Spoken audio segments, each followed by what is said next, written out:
주간의 삶도 성령 충만하시고 또 행복한 삶이 되시기를 축원합니다. 혹시 이런 생각 해보셨어요? 이걸 하면 안 된다는 걸 아는데 그런데 자꾸 하게 되는. 우리가 살다 보면 이런 일이 있지 않습니까? 이거 진짜 이거 하면 안 돼. 분명히 알긴 했는데 근데 살다 보니 습관적으로 늘 하게 되는, 우리 교회 다니시는 분들의 이야기는 아닙니다만은, 그러나 세상 사람들도 이런 게 있죠. 그래서 그 담배를 보니까요, 담배 피우는데 담배 그 갑에 뭡니까, 그걸 뭐라고 하나요? 아무튼 담배각, 거기에 표지에 이 복지부 같은 데서 아무튼 이거를 지금 붙인 것 같아요. 그래서 폐암이 일어날 확률이 얼마입니다. 이거 피우면 뇌졸중이 일어날 거고요. 그리고요, 피부도 상할 거래요.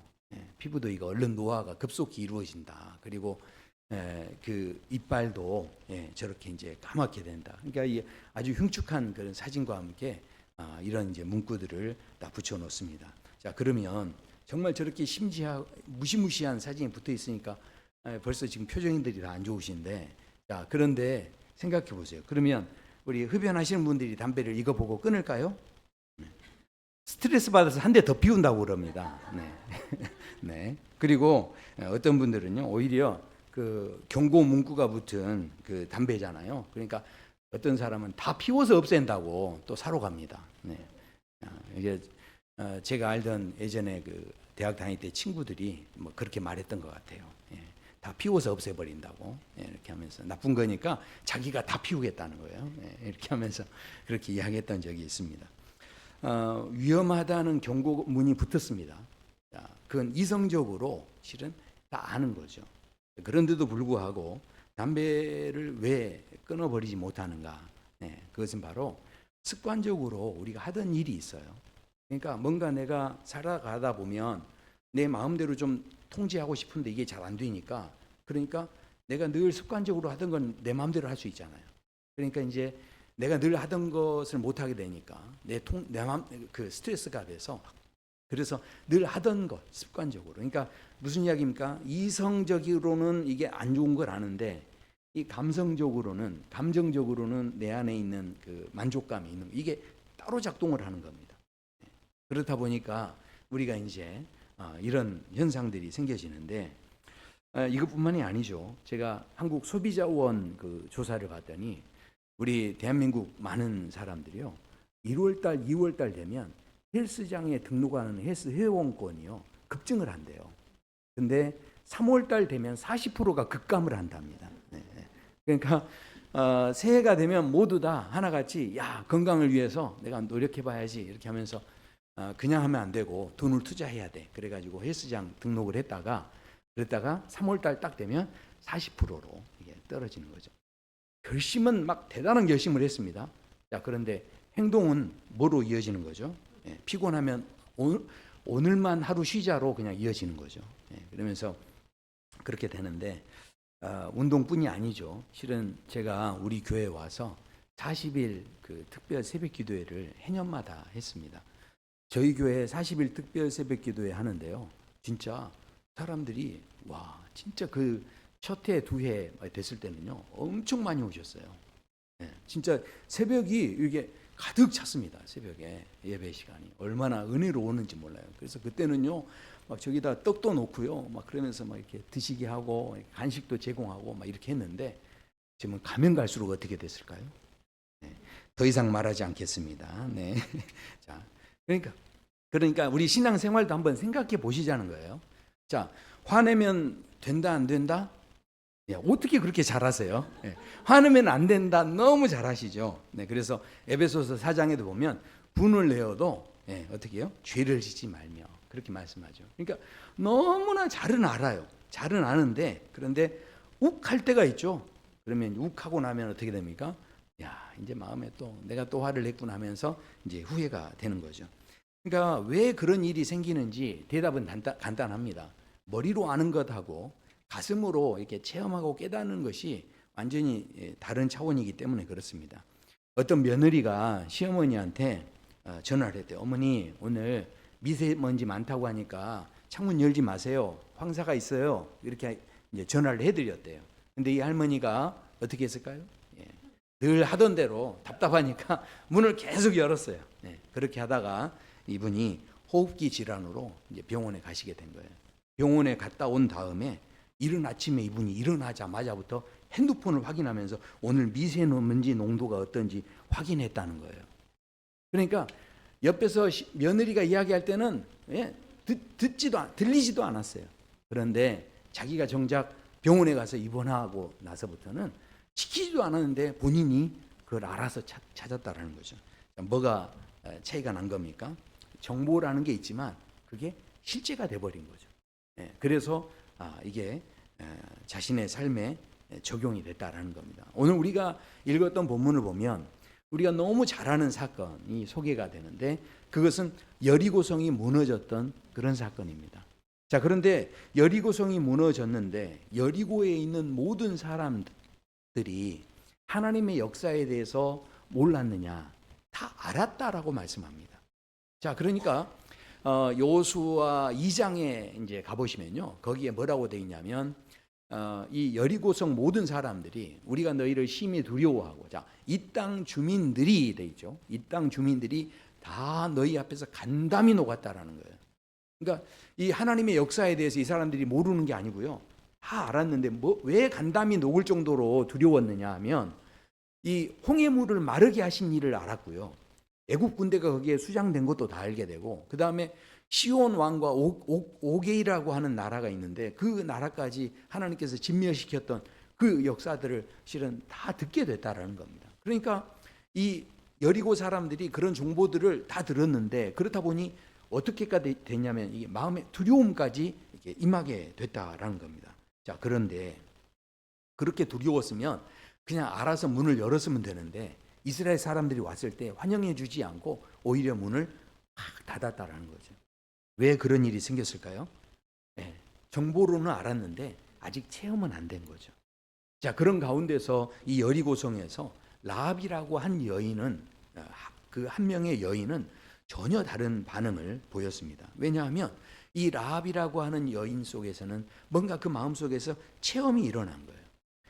그렇다면 이 라합이라는 여인이 어떤 여인인지를 잠깐 한번 보셔야 되는데, 이 여인은요, 기생이었습니다. 그러니까 그 당시에 보면 그 시대의 최하층민에 해당되는 여인이었는데, 이 여인이 사는 곳을 보면 여리고성을 실제로 이렇게 이제 그려서 이렇게 봤더니 여리고성을요, 이 자료, 그러니까 고고학 역사 자료에서 이제 그 당시에 있는 유물들이나 이런 거 이제 확인하면서 이렇게 봤는데 성이 두 겹으로 되어 있는 거예요.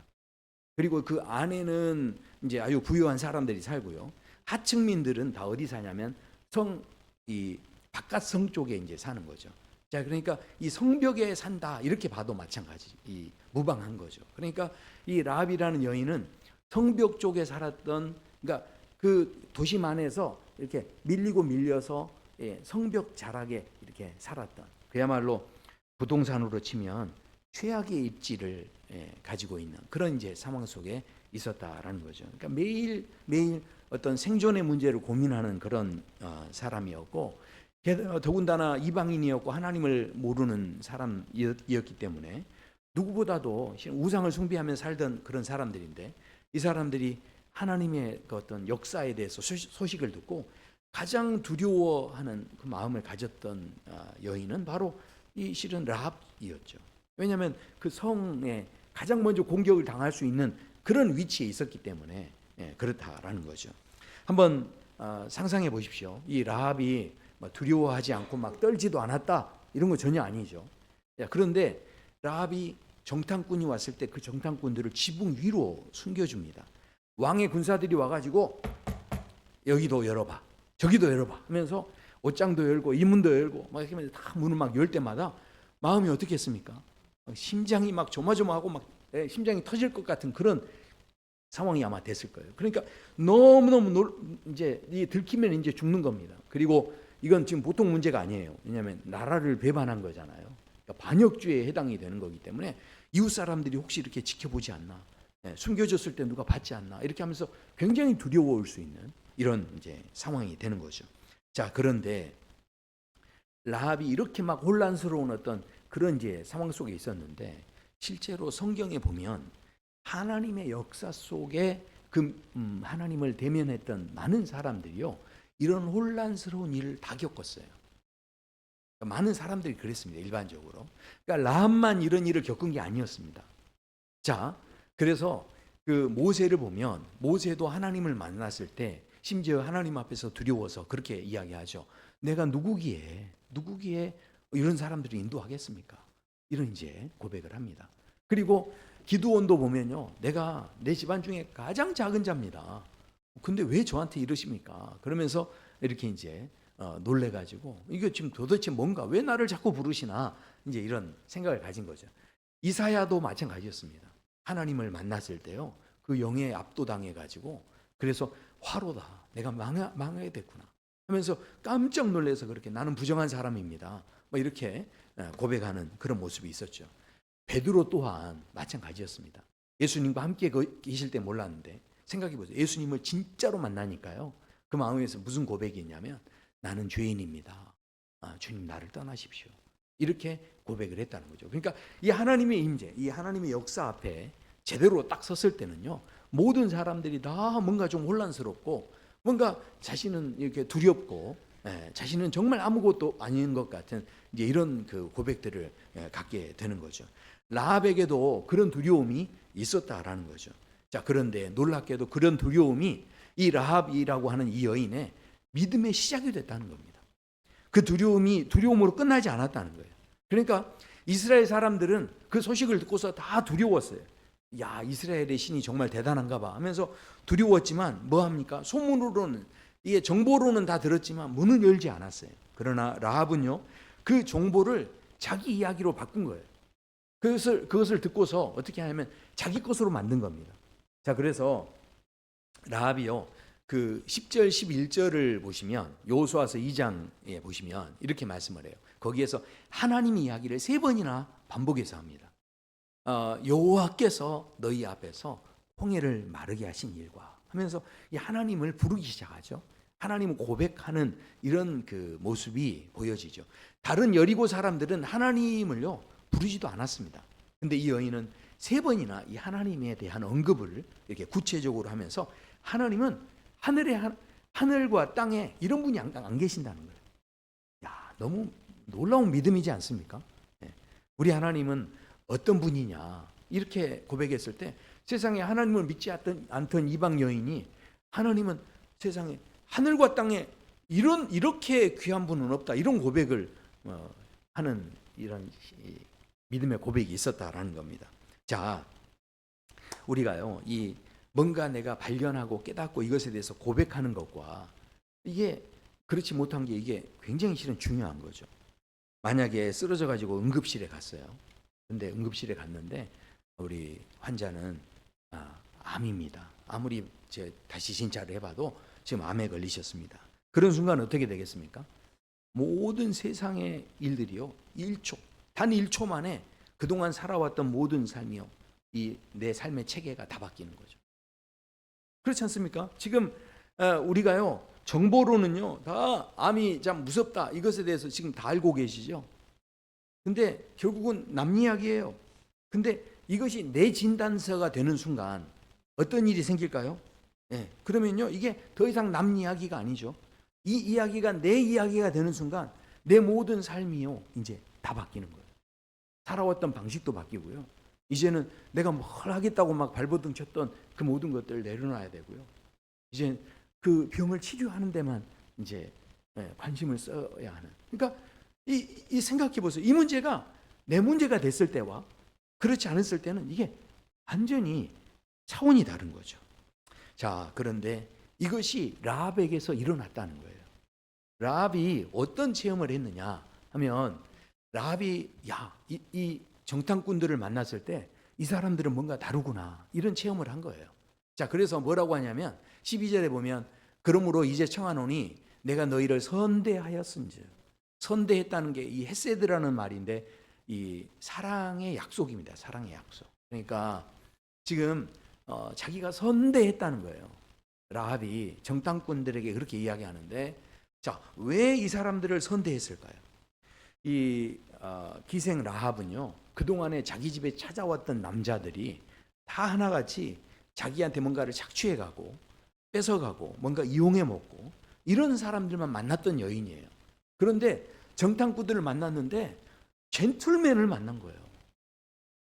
아니, 목사님이 어떻게 하십니까? 이렇게 저한테 질문하실 수 있지만 이 사람들이 그 사람을 대하는 마음이 얼마나 젠틀했냐면 나중에 이 정탐꾼 두 사람 중에 한 명이 라합과 결혼합니다.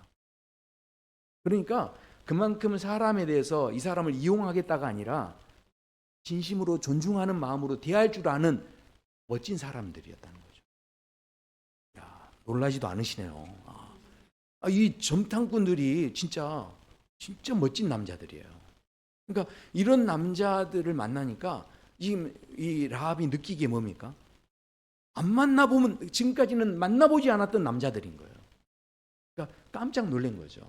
그리고 체험을 하고 그 다음에 뭡니까?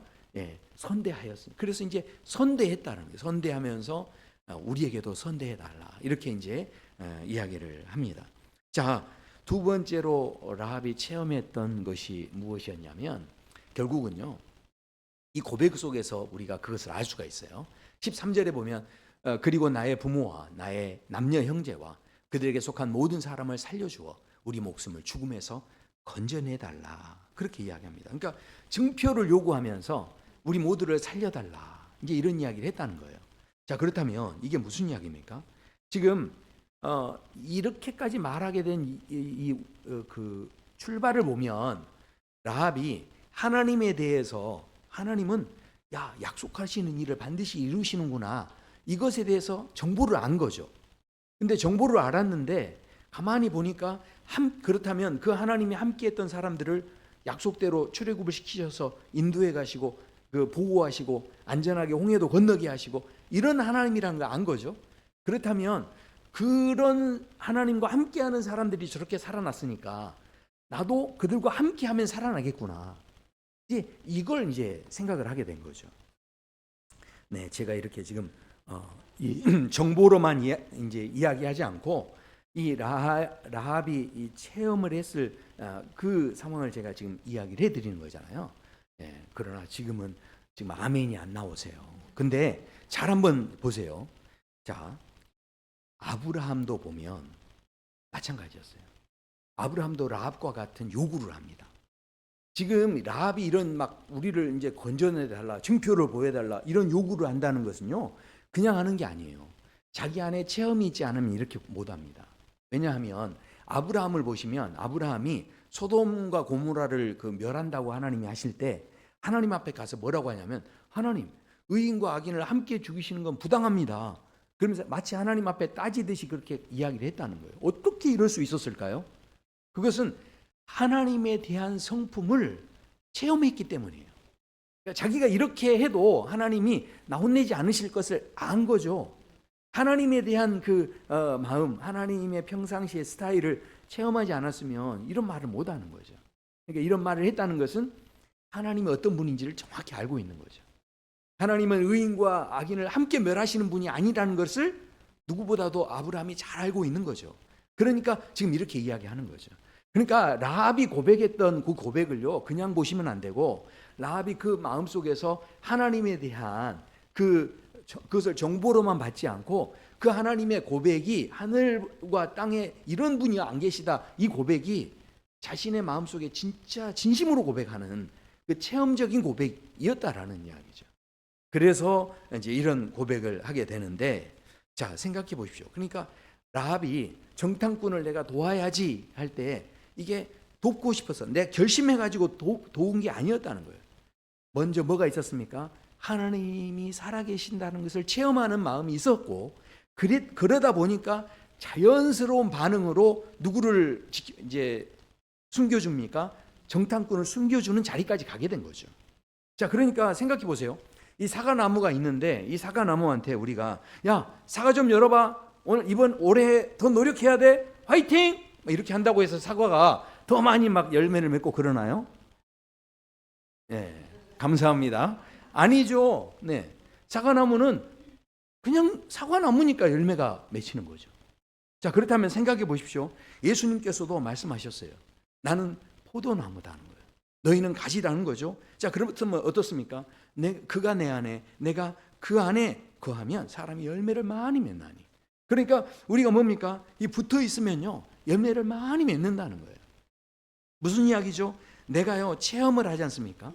내가 진짜로 체험을 하고 느끼고 이러면은 내 삶에서 이것이 자연스러운 행동으로, 열매로 이건 맺혀진다는 거죠. 자, 그렇다면 지금 이 부분을 좀 더 제가 이해하기 쉽게 다시 한번 설명을 드린다면, 우리 젊은 청춘 남녀들이 진짜 막 사랑합니다. 너무 열렬하게 막 사랑하는 거예요. 그러면 연애하는 그 청춘 남녀가 그렇게 사랑할 때, 야, 오늘은 한번 연락을 해봐야 되겠네, 그러면서 결심해서 연락을 하나요? 아니죠. 네. 자기가 카톡을 한 200번 했는데도 그렇게 많이 한 줄도 모르고 연락하는 거예요. 그렇지 않습니까? 와, 전혀 동의를 안 하시네요. 예. 진짜 제가 연애를 안 해보신 분들하고는 제가 말하기가 어려워요. 참. 예. 생각해 보세요. 사도행전 2장에 보면 초대교회에서 이런 역사가 일어났다고 합니다. 믿는 사람이 다 함께 있어서 모든 물건을 서로 통용하고 또 재산과 소유를 팔아 각 사람의 필요를 따라 나누어주고 막 그러면서 와, 날마다 마음을 같이하여 성전에 모이기를 힘쓰고 막 이렇게 했다고 하는데, 잘 생각하셔야 돼요. 이게요, 지금 자 모이세요 해가지고 누가 막 강요하고 눈치 봐가지고 아유 체면이 있지 그러면서 모인 게 아니었다는 거예요. 누구 하나도 이 시간에 강요한 사람이 없었고요. 재산 팔라는 이야기 한 사람도 아무도 없었어요. 근데 이것을 다 뭐 했다는 겁니까? 자기들이 알아서 그랬다는 거예요. 왜 알아서 그랬을까요? 이 당시에 있었던 사람들은 다 누구를 봤냐면 부활하신 예수님을 다 만났던 사람들이에요. 그러니까 자기가 그걸 체험한 거예요. 그러니까 이게 체험해버리니까 알아서 그 다음에 뭐 하는 겁니까? 모이는 자리로 막 나가는 거고요. 알아서 그냥 자기 재산도 팔아서 나눠주기도 하고요. 그런 좋은 일들을 막 알아서 하는 거예요. 왜냐하면 진짜 하나님을 만난 거죠. 체험한 거죠. 그러니까 이런 일을 한 겁니다. 우리가 지금 모여가지고 초대교회를 막 회복하자 하면서 우리도 그러면 교회에서 그래서 봉사활동 많이 하고 이렇게 합시다. 그거 그렇게 해서 한 게 아니라니까요. 체험이 있어야만 거기에 열매가 나타난다라는 거죠. 그러니까 우리가요, 이 예배를 드리는 것도 정말 이곳에 나와서 막 예배를 드리는 이것도 제가 막 맨날 전화해가지고 나와주세요, 막 이렇게 해가지고 이렇게 나오는 게 아니에요. 오늘 여기 오늘 나오신 분들 제가 막 전화해서 사정해서 나오신 분 계십니까? 그러니 뭐예요 이게?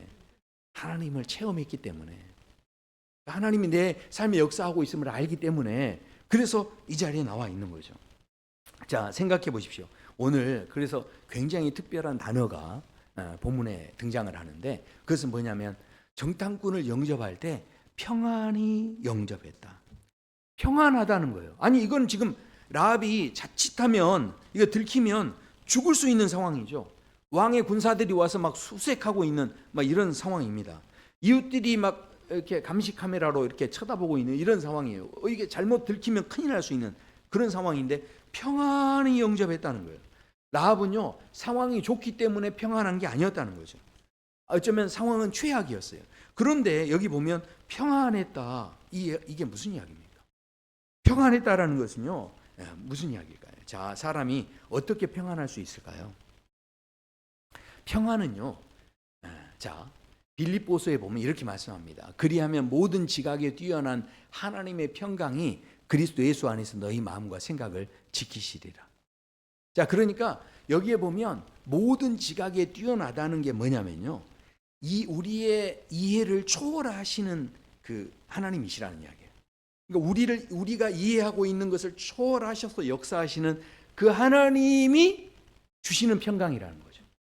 그러니까 그 평강을 받으니까 그 평강으로 내 마음과 생각을 지켜주신다라는 거죠. 자, 그러니까 이게 지금 어떤 이야기냐면 마태복음에 보면 14장에 보면 베드로가 물 위를 걷습니다. 베드로가 그 물 위를 막 걸어가는데 그때 주님이시거든 나를 오라 하십시오 했더니 오라고 하십니다. 그때 예수님을 바라보고서 이 베드로가 아주 평안하게 물을 잘 밟고 이렇게 지나갔습니다. 자, 그런데 나중에 갑자기 베드로가 물에 쑥 빠져버립니다. 자, 왜 빠졌을까요? 그 뒤에 보면 이렇게 되어 있습니다. 바람을 보고. 그러니까 이게 뭡니까? 보는 것이 바뀌면요, 평안이 사라진다는 거죠. 내가 바라봤던 그 주님. 그러니까 이 라합을 생각해 보세요. 라합이 지금 정탐꾼을 이렇게 영접할 때 정탐꾼만 바라본 게 아니고요. 누구를 바라본 겁니까? 하나님을 바라본 거예요. 그러니까 저 평안이 그냥 생긴 게 아니고 하나님을 바라보고 있었기 때문에, 하나님의 역사를 기대하고 있었기 때문에 마음이 평안이 생긴 거죠. 자, 그러니까 평안은요, 내가 평안해야지, 긍정적으로 생각해야지 이런다고 해서 생겨지는 게 아닙니다. 오히려 막 그렇게 하다 보면 더 불안할 수도 있어요. 그러니까 평안은 그렇게 생기는 게 아니에요. 평안은요, 내가 만드는 게 아니에요. 그러니까 지금 라합이 평안함으로 이 정탐꾼을 영접했다고 하는데, 마음속에서 체험이 많이 일어나니까 그 하나님을 또 계속 바라보고 있으니까 이게 평안함으로 그걸 영접하게 된 거예요. 자, 그렇다면 생각해 보십시오. 요한복음 14장에 예수님께서 그래서 말씀하죠. 평안을 너희에게 끼치노니 곧 나의 평안을 너희에게 주노라. 내가 너희에게 주는 것은 세상이 주는 것 같지 아니하니라. 너희는 마음에 근심하지도 말고 두려워하지도 말라. 아멘. 그러니까 나의 평안이 뭘까요? 나의 평안이 예수님의 평안이죠. 그런데 생각해 보십시오. 예수님의 평안은요, 십자가를 향해서 가시면서도 평안하셨어요. 흔들리지 않으셨죠. 그리고요, 나중에 어떻게 됩니까? 제자들이 다 도망치셨습니다. 근데도 예수님은 그것 때문에 막 낙심하거나 이러지 않으셨죠.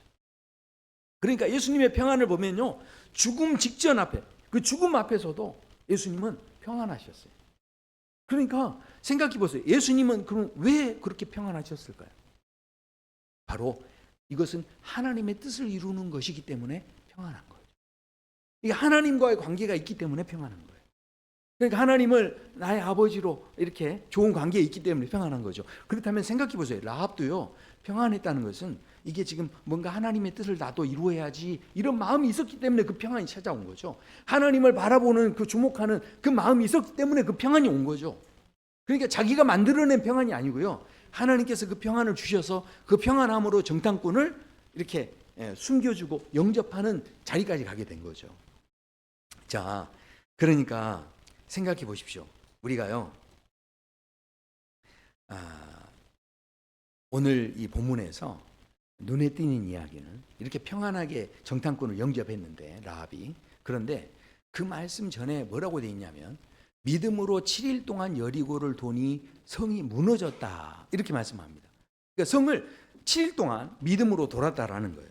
자, 우리는요, 대부분 어떻게 생각하냐면 여리고 성을 생각하실 때 대부분 여리고 성의 믿음 하면 이스라엘 백성들이 순종함으로 인해서 이렇게 침묵하면서 이렇게 여리고 성을 이렇게 돌아가지고, 그래서 성이 무너졌다. 그러니 우리 앞에도 우리가 당한 여러 가지 관계의 여리고성이 있고, 재정의 여리고성이 있고, 우리 안에 건강의 여리고성이 있고, 근데 그것들을 내가 믿음으로 7일 동안 다 침묵하면서 돌면 다 무너진다, 이렇게 생각하죠.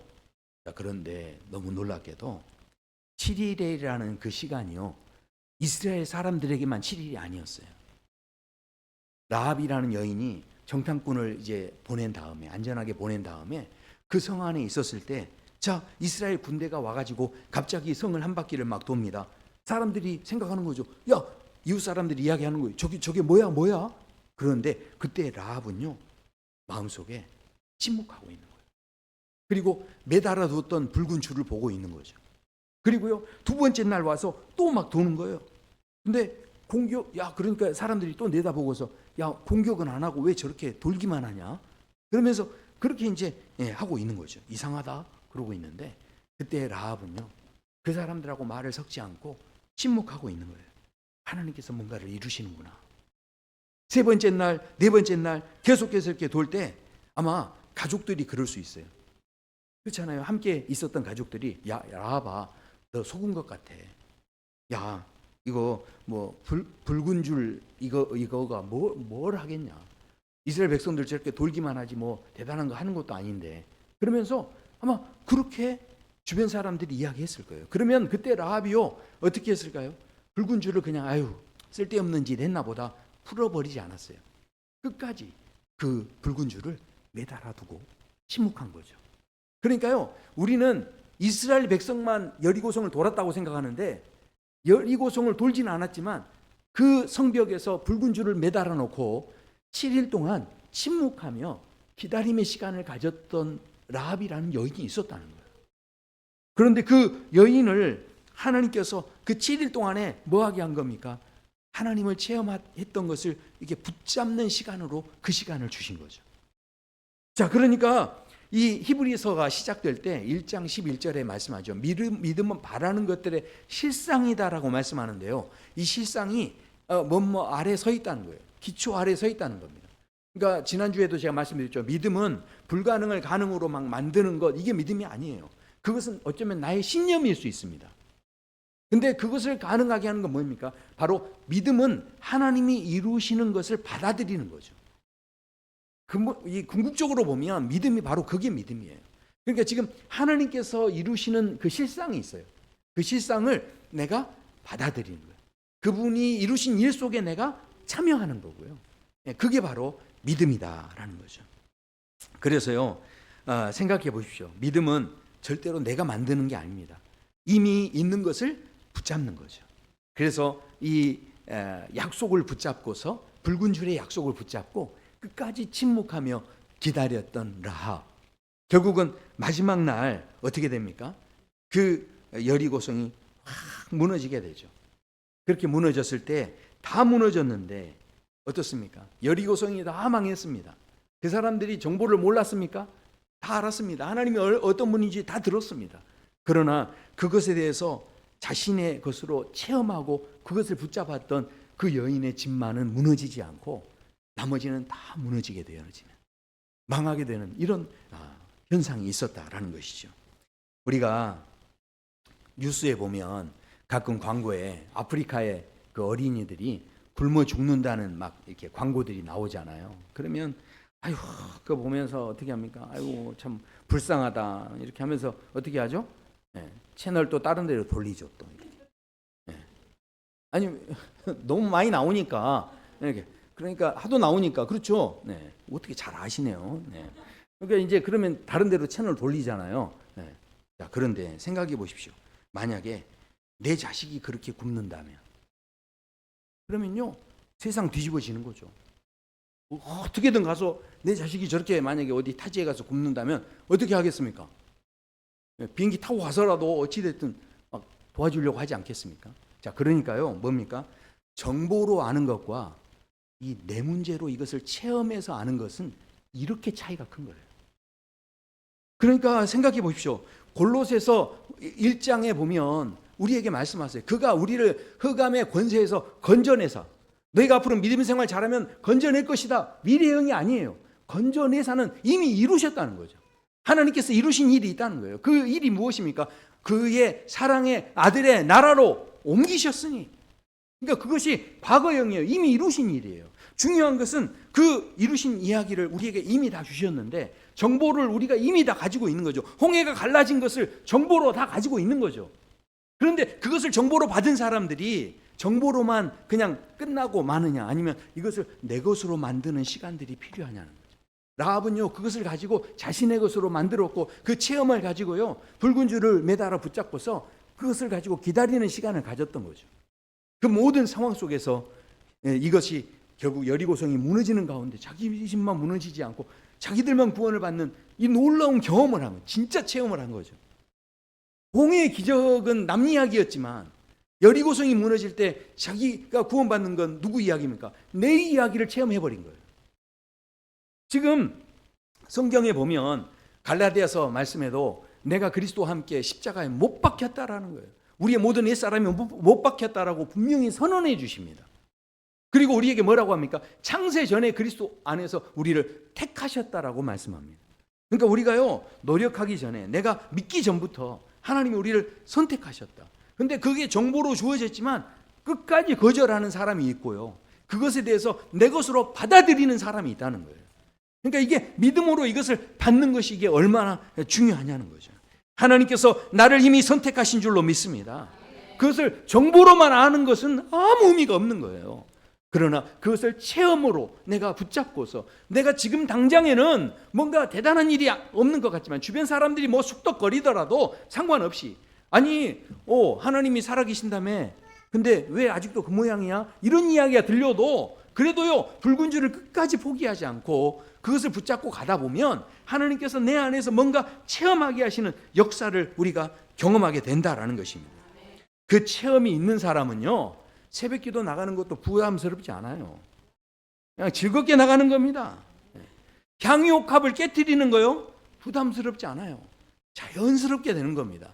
거기에 대한 체험이 있으면요 아버지께서 돌보시니 어떻습니까? 내 염려는 다 녹아내리는 거고요. 어떻습니까? 억지가 아니에요. 원래 체험을 한 사람은요 자연스럽게 열매가 맺어지는 거죠. 제가 체험했다니까요.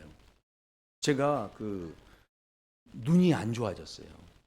그래서 이제 계속 말씀 준비하고 또 책 보고 뭐 이렇게 하다 보니까 눈이 안 좋아져서 제 황반변성은 이게 황반변성을 보면 이렇게 동그란 도너츠처럼 원이 있거든요. 근데 원이 있는데 제가 황반변성 위험하다 이렇게 하긴 했는데 제 원은요 이렇게 동그란데 한쪽만 얇아요. 그러니까 이제 대부분 이렇게 얇아지면 문제가 되는데 다른 데는 두꺼운데 한쪽이 얇아서 그래서 관리를 해야 됩니다 이러더라고요. 그래서요 예전에는 제가 안 그랬는데 지금은요 새벽 기도 끝나고 집에 가면 어떻게든 뛰어다녀요. 왜냐하면 이게 뛰어다녀야 이 혈행도 도움이 되고 그 다음에 뛰어다니면 이게 걷는 것으로는 안 된대요.